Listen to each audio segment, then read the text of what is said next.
আসসালামু আলাইকুম রাহমাতুল্লাহি ওয়া বারাকাতুহু।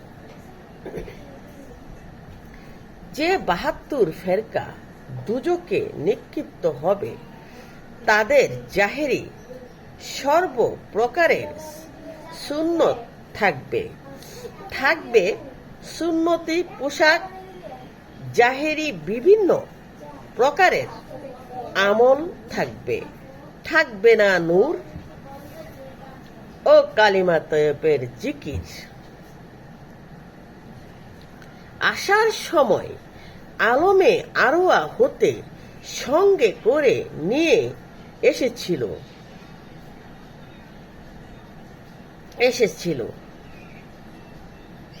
এখানে পবিত্র রূহ,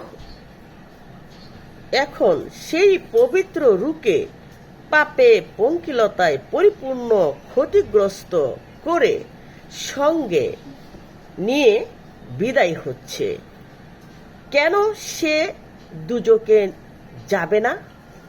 নাফসানি খায়েশকে সঙ্গে নিয়ে সংযত বা পরহেজগার না হয়ে সে কবরে যাবে, সঙ্গে সঙ্গে তার কবর আযাব শুরু হয়ে যাবে।